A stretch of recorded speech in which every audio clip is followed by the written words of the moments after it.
Bonjour.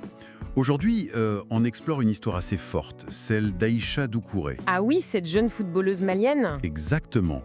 On a des extraits d'un récit qui nous raconte son parcours incroyable, depuis son village à Sanankoroba jusqu'au terrain de la banlieue parisienne. Un parcours qui commence hyper tôt, hein? À 7 ans. C'est ça. 7 ans. Et déjà un surnom, Aïcha la Tornade. Oui, parce qu'elle jouait tout le temps apparemment avec un ballon fait de briques et de broc, quoi. Chiffon, plastique. Et ça dans un contexte difficile au Mali.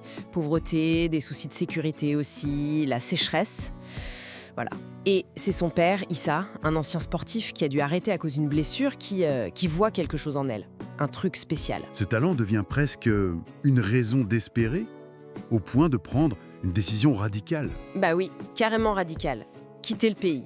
Partir pour Paris. Il mise beaucoup sur elle, sur son avenir et celui de ses autres filles. Waouh! Ça veut dire quoi concrètement pour eux ce départ? Ça veut dire tout vendre, les biens de la famille, tout. C'est un pari énorme sur cet espoir sur Aïcha. Et le voyage en lui-même? J'imagine que ça n'a pas été simple. Ah non, loin de là. Le récit décrit une traversée terrible. Le désert, Aïcha qui tombe malade, Oh là là! et la rencontre avec un passeur, Sidi, méfiant, puis un autre migrant, Amadou, qui les encourage un peu.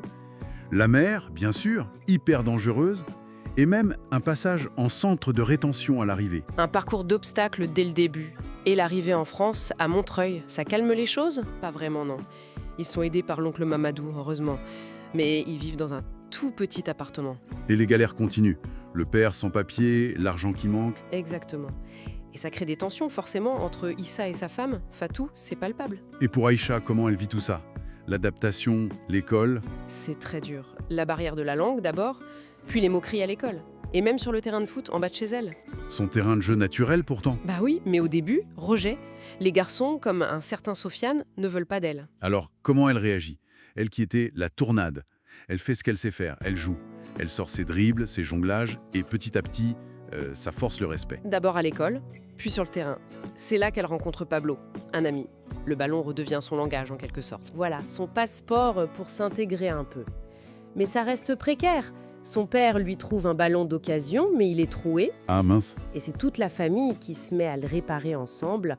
Un moment de joie, ça, qui contraste avec les disputes liées à l'argent. Et ensuite vient l'étape du club de foot, j'imagine. Oui, l'étoile de Montreuil. C'est son oncle et un certain coach Diallo qui facilitent ça. Elle impressionne tout de suite, évidemment. Mais là aussi, des difficultés encore. C'est la seule fille et la plus jeune. Certains garçons comme Malik sont carrément hostiles. Son père lui donne un conseil assez direct, encaisse. Encaisse, ça résume bien. Elle doit apprendre à se blinder. Totalement. Et elle apprend aussi le jeu collectif, le ensemble, comme dit le coach. C'est plus juste le talent individuel. Et ce talent finit par être vu, non? Oui, lors d'un match amical. Un recruteur, Monsieur Lemoine, la repère. Il parle d'une perle rare. Ah, ok. Et il propose quoi alors? Il évoque l'Académie féminine de Paris. Une opportunité énorme. Mais il y a un mais, j'imagine. Le mais classique, les papiers. Sans papier en règle, pas de licence pour jouer à ce niveau-là. Retour à la case départ, ou presque. La lutte administrative. C'est ça, une nouvelle bataille. Heureusement, une avocate bénévole, Madame Camara, les aide. Ils finissent par obtenir une licence temporaire. Ouf. Ça montre bien que le talent seul, parfois. Ça ne suffit pas face au mur administratif. Exactement. Donc elle entre à l'académie. Et là, Premier match officiel, numéro 7 sur le dos. Et elle marque un but décisif, spectaculaire apparemment. incroyable. Les éloges commencent, on la compare même à un jeune Lionel Messi. La fierté de la famille doit être immense. J'imaginais. Surtout pour le père, Issa. Oui, une fierté immense. Mais aussi une certaine inquiétude, tu vois. Il voit l'intérêt grandir, le murmure des tribunes, les recruteurs. Il sent la pression monter. Les enjeux. Voilà.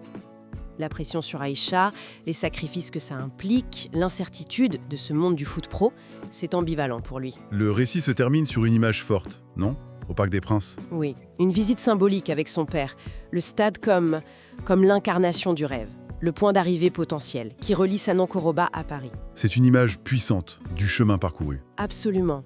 Ça dépasse le simple récit sportif. C'est une histoire de migration, de résilience, où le foot a été ce fil rouge incroyable. Le contraste est fou entre les débuts et cette vision du parc. Un parcours hors norme, c'est clair.